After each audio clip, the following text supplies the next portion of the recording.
ਇੱਕ ਓੰਕਾਰ ਸਤਨਾਮ ਕਰਤਾ ਪੁਰਖ ਨਿਰਭਉ ਨਿਰਵੈਰ ਅਕਾਲ ਮੂਰਤ ਅਜੂਨੀ ਸੈਭੰ ਗੁਰ ਪ੍ਰਸਾਦ ਜਪ ਆਦ ਸੱਚ ਜੁਗਾਦ ਸੱਚ ਹੈਪੀ ਸੱਚ ਨਾਨਕ ਹੋਸੀ ਭੀ ਸੱਚ ਵਾਹਿਗੁਰੂ ਜੀ ਕਾ ਖਾਲਸਾ ਵਾਹਿਗੁਰੂ ਜੀ ਕੀ ਫਤਿਹ. Today we're going to go through Saruktavali chapter 15, which is the final chapter of this text. And we were just previously discussing the previous chapter, which was about some really big teachings. Chapter 15 is all about Anand. Goviji says that adopting these teachings in our heart will bring bliss, bring Anand forever. Firstly, Goviji says that no matter what we do, we cannot escape our karmas. Whether we go into the underworlds or the heavens, there's no place on earth that you can go to that you will be able to escape the karmas that we have actually developed. Even going to the most spiritual places, one still has to go through their own karmas. Even if one is to know any mantra, any jantar, any incantation to rid themselves of illnesses, still they have to go through that suffering that is written in their karma. So whatever is to happen will happen. There is no deliberation about this. So we have to go through the things, whether we're going through it with a happy smile on our face, or whether we're going through it with a calm nature, or whether we're going through it frailing around and suffering. That's on us. But whatever we have to go through, we have to go through, because that's what we have accumulated. Gobiji says in society, they've given some examples. The strength of a fool is to remain silent, and yet the strength of a thief is in their lying, because the better they can lie, the better they can get away with bigger things. The strength of the powerless is in relying in their king. And Bhai Singh Ji shares that in the past yugs, this is definitely true, because, you know, the society is all about making sure that it's just. However, in Kal Yug, injustice is common. And so therefore, our Pitaji Guru Gobind Singh Ji has prepared us with both Shastra and Shastra for this period. But that's just the context. And then the strength of a child is in crying. The more they cry, the more they have the needs met from their parents. Kaviji says, we eat early in the morning. That food that kept us full in the morning, by nighttime, we're hungry again. So that food that cannot keep us satiated is what created this physical body. In that way, as the food and the way that you controlled our appetite does not stay, the same way that is the body that was fashioned from that food, that also doesn't stay. All forms will eventually perish. So in each moment, time is passing by, and now is the time that we should be going towards dharmic actions. We should be going into Sangat, Abhyas, Gurbani, and learning spiritual vidya. But if these are some examples of the strength of what is a fool and a thief, of the powerless and of the child, but the next Kaviji will share what is the strength of a person that is on the spiritual path. Kaviji says that if a person looks at their mind and body free from any disease, then this is their strength lies in this. They should distribute food, clothes, and with their hands together, humbly, give these to the poor, and say sweetly, these have been given from Hariji from themselves, enjoy them. And because of course they are seeing Hariji in even the poor, they then say, I seek your blessings, you are all the beloved. Especially when we are young and we have able bodies, if we do these pun, Bhai Mampi Singh Ji shares this, that this is our greatest strength, because when we're old and when we're in suffering, we won't then have the ability to do what we need, whether it's abhyas or whether it's spiritual deeds that will keep us satiated in our old age. So when we are young and able-bodied, we should do these like baj care, go running to doing these things, because it's actually going to keep us satiated to the end part as well. The next teaching, the next part about Anand, we consider a glass prism is beautiful and it glistens, it's nice and white, it's pure. And when you place any object near it, it forgets its own color. It's no longer white and crystal clear. Instead, it fully takes on the color of whatever object is next to it. Kaviji says in that way, the Atma is pure, but it takes on a different form because of the pain and the bliss that it's being experienced, and it just takes on that form. I really like that example.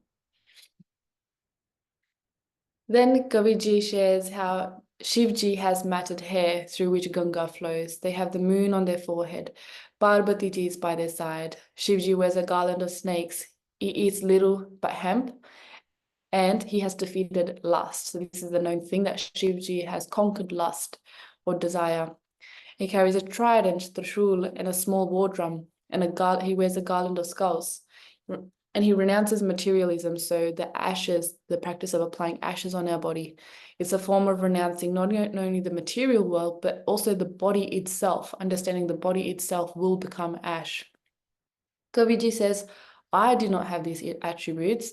These are the attributes that bring praise to Shivji. He is the form of liberation.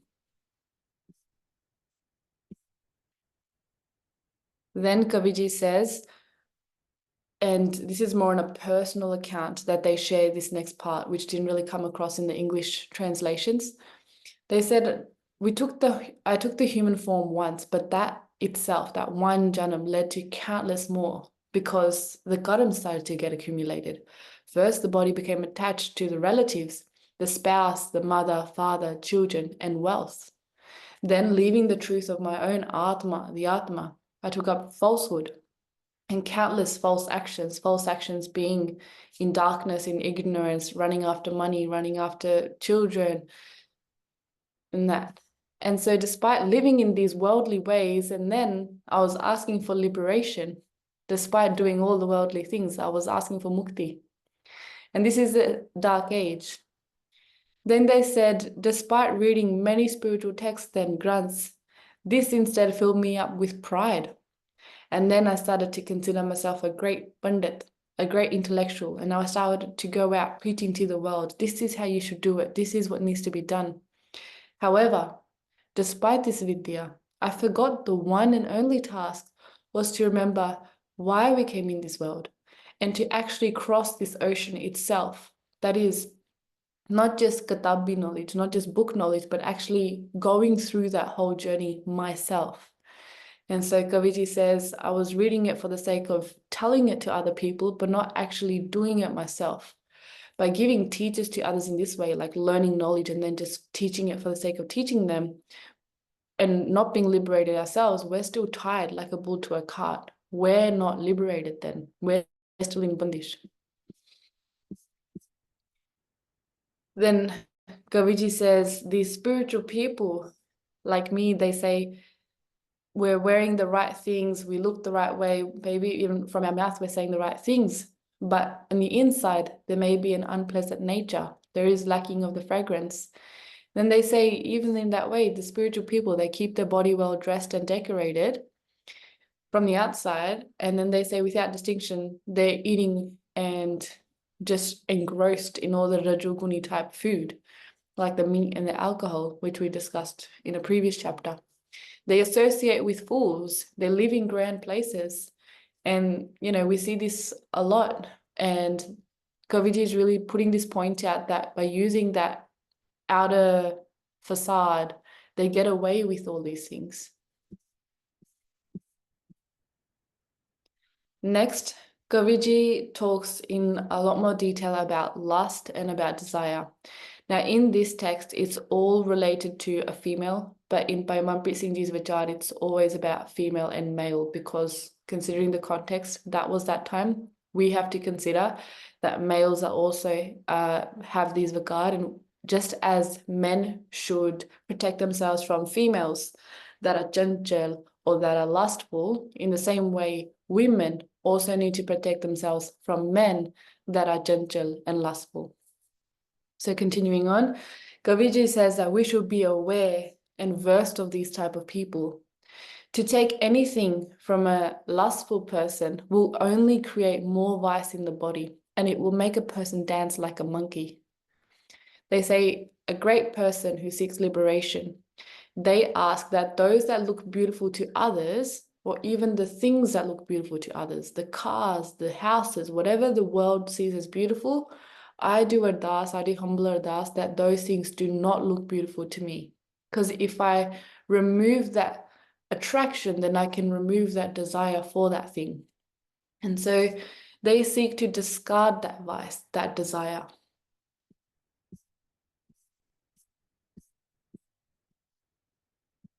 Going further into it, the deity itself, Kamdev, Kamdev says, whoever has me in control, whoever has myself, Kamdev, desire itself in control, you will be protected by all three deities, Brahma, Vishnu, Shivji. The one who cannot keep me in control and find themselves with other people in brothels, and in this age, even online eras, pictures, videos, but even in society, looking at people the other way, so even in your mind, your bliss will be destroyed by the three deities. There is no gray area, it's black and white. A lustful person will not have a place to rest in any of the lok, because those desires will continue to afflict you continually. They will continue to live a life of pain and suffering. Even in their own home, they will be in suffering. No matter where they go, that will continue to haunt them. The one who can control me, so Kamdev, the one who can control me will easily cross this world ocean. And Bhai Manpreet Singh Ji shares a little bit more and says that lust in itself is a moving type of fire. It's like Vata energy. And so we should also consider, if we have more Vata energy, that yes, we can overcome, obviously with abhyas, that's the main thing, but we should also think about other things like our clothes and daily discipline that can help us away from this. And another thing is that Kam, even in Gurbani, it's not translated to lust. Lust is just a type of desire and is the primary form of desire that we see. However, it's not translated to lust. Kam is desire. And that's also, you can have Kam, for example, of a car or a house. And so even in Gurbani, if we ever sing the word Kam, that is the definition that we be thinking in our minds in English is desire rather than lust. But this particular part, we're also talking about specifically lust as well, because it's a primary form of it. Then Kaviji says, being acquainted with a chanchal woman or a man, so a clever person that knows how to manipulate these type of things, their heart will get stained. We should not speak or even sit with such a person.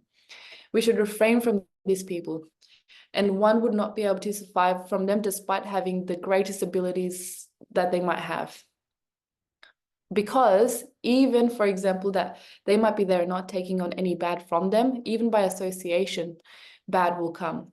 It's like drinking a glass of milk at an alcoholic person. They might have just had a glass of milk, but because of the association, people will think, he's had a drink.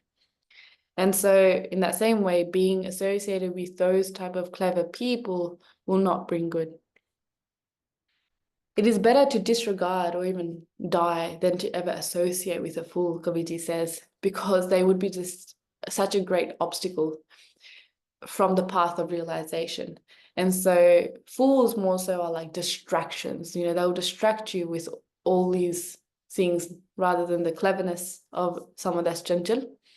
And that is equally disruptive to the path of realization, because they'll keep kitching you, taking you from left and right and not allowing you to be in a place of stillness, because they don't have any wisdom that's guiding their life. And if you keep associating with them, then, you'll continue to be, as they say, like you will become like the people that you are around. An intelligent person should never sit next to someone enticing of the other gender. So in the text, it's like a young, beautiful woman, but the concept is someone that you would be at fault to, like being attracted to, of the other gender. It's like being intoxicated by alcohol. Even sitting to such a person, our heart would get polluted. You would get poisoned by sitting and speaking in such a way. Even if you close your eyes, the conversation itself will lead to your heart being captured again. So even if you have, this isn't a call out for people having continued calm, like everyone's on their personal journey. But if you feel like, okay, I have a part in me that I need to work on, then it's for your own betterment to not sit next to those people that will make that not go away. So you need to have that honesty in yourself, that imandari in yourself about how or which people you're actually associating with. Then to be in a company of a gentle, clever woman, Kaviji says, it's like the Himalayas. It feels cooling, but it's leading to decay. There is no real growth there. Kaviji says, "Oh Hariji, I know that you reside in me. Yet still, despite knowing you are in me, I'm still enjoying in these worldly pleasures. My mind is stuck in sins. The strength of these pleasures themselves, the food, the cars, the wealth, the people, the girls, the boys, they keep drawing me to them. Despite the spiritual knowledge I have, despite I know what I should do, I don't have the strength to resist this. So Kaviji says, I do namaskar again and again to you, Hari. Please bless me so I can always be protected from these, be colored by you. Let me be at a place of rest. Let me stop wandering in so many directions." This is the part where Hariji has realized that I am tired. I have tried in so many ways. I've done so many efforts. And now I finally realize that this is not something that I can do through an effort. It's through surrendering and realizing that you are my strengths. Because I've tried all the things, and that Maya is Mohani. And so they're going now, they're completely exhausted and they want to actually, they're fed up in that Bairag and want to be at peace with Atam that's inside them. Goviji says, the body is a chariot, the mind is a driver. The horses in front are the senses which drive the mind. Now, the heart can also be directed, oh gosh, not horses. The heart can also direct the horses, therefore it can direct the senses and put them on the correct route. In order to do that, it needs to be really strong. So that's why when we have love for other people, that strength of love itself overrides senses. And so it can pull back those horses because of the heart. And in this body, we can even let Atam, the one that's inside all of us, be the rider. That's the way. We need to let them carry the way forward, rather than acting in fear of the previous programming of the mind that we've accumulated over these many janams. That's only just going by that programming of the senses. And then there's obviously the next people that are living honest, loving, truthful living. But then you have the level of being driven by Atma themselves, surrendering to Atma inside us. Guru is outside, but also inside us, and letting that actually be open. So one who has defeated Vakar in this way, they will become Parmeshan themselves in this world. And Bhaivan Singh Ji says, if we don't follow Krishnji because of the type of analogy, that fight of Mahabharat will continue. The next part, Kaviji says, if we associate with another Parai woman or man, then any past pun, so it's not just the fact that current things will be eliminated, even the things that you did good in the past, they will be cut through, not nicely, but like a sword, just done. So therefore, do not do that. It will become a garden of barb. It will only keep creating that type of sin. All efforts, all respect that you had gained, all dignity that you had, all of that will be lost. And it will cut through your wealth as well. So do not do that. It will melt away any type of stillness or peace, any type of virtue that you might have had, whether in this janam or in past. And you will not be able to live a, life without fear, because not only of the deed itself, but also inside you will have that dubda. You will lose all praise. It will burn through, not just that, but your family lineage and the good deeds of maybe your parents and before them, and it will burn through that as well. It will blemish that as well. It will be Chinta Dakaran. It will be the home of worry. It's like a period that continuously brings suffering. It will keep raining suffering. And so we should definitely be very strong in making sure that we do not have a ill-intended eye towards people. It will ruin all good virtues. It will ruin even any good spiritual education that we had. And so they actually shared a few of those virtues, but it will ruin all the good virtues that you have. And so Kaviji says, Paramatma, please protect me, please protect us from these type of sinful people. So then we go through a bit of a story. Kaviji says, once there was a person that went to the market and they saw there was a jinn there, a spirit that was being sold for free. The owner of the jinn, the person was asking the owner, well, what's the pros and cons of this jinn? I mean, it's free. So the owner said, the good is that whatever you tell it to do, the jinn will do it, and straight away it will be really quick as well. And the bad is that if one day you say that, okay, there's nothing else to do, the jinn will kill its owner. And so the person was, really happy by the good thing because he was a businessman himself and he had lots of things to do. He never got the time to do all the things that he wanted, but he was obviously troubled by the bad. Spent some thought thinking about it and he thought, you know what, I'm never going to run out of things to do. I've got so many things to do. So he took the jinn. Yeah, the benefit is going to be much greater. So then he took the jinn home and he started giving the jinn the greatest, hardest task. As a businessman, even if a bar that would have taken days and weeks to do, he got them done instantly. And so the jinn started doing all the tasks and it was quite rapid because it doesn't take a jinn weeks and months to get something imported or anything. Then the jinn owner at the time, became quite troubled and he started realizing that that time is near, like the tasks are nearly finishing. What am I meant to do? This jinn is going to murder me. So he went to his son for advice. Bhai Mampi Singh Ji says son in the katha. So he goes to the child for advice and the child says, if you just need to keep the jinn occupied, why don't you just have a beam out on the porch and just make the jinn go up and down, and just say, keep doing this continuously. So that's what the owner does. And at one point, the jinn themselves become so defeated and say to the owner, let me be free. I won't murder you. Just let me be free. In this way, we need to keep the jinn within us, which is our mind, occupied. Take advice from our wisdom, which was the sun in this analogy, taking advice from them. When we go into bhakti, the man itself will surrender and say, it will not go towards daya. It will come defeated and exhausted. It will say, I'm not going to go running towards those desires of the girls, the boys, the cars, the houses. It starts to realize that this is creating suffering, and it will start to realize no matter where I go further and further away, it's going to keep me occupied. So it starts to learn, I'm going to stay inside my home.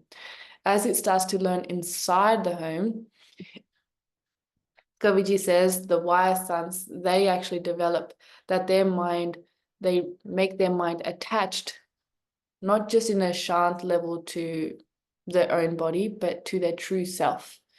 Atma within them, Chetan, Atma, whatever you want to say it, they make their mind surrender to the Karta book that's inside them. And they make the man bandhan, occupied in good deeds. So daily abhyas, daily nitne, Rodza Simran, Kirtan, Shastra, whatever it is. They keep their mind occupied in some task or another and attuned with that wisdom. Then Kaviji says, finalizing the text, they say, Namaskar to Ramji, Ganeshji, Saraswatiji, by whose kirpa these texts have come from my tongue. With your blessings, all sins are eradicated. By your kirpa, this Saruktavali text has been compiled. And it's also known as Savajit. So practicing this text, one will become victorious. As people go to Ganga to purify themselves, consider this text is like that as well. This text cleanses and purifies the mind and puts it the right way, the good way. And even the knowledge of the pilgrimages is in these texts. As Bhai Manpreet Singh Ji shares, like in that they're talking about Shabad, because Shabad is contained in this text. And so whether it's Ramji or Ramji's Naam, the Shabad, which is greater? We say the Shabad, prioritize the Shabad itself. So this text takes one to liberation. And it's known, for example, that dying in the city of Kashi. So it's just a well-known fact. They've given a well-known fact, just as we know that dying in the city of Kashi will gain liberation. In the same way, with that resolution, we can consider that applying the knowledge from this text will give blessings of all three deities, Brahma, Vishnu, Maheshji.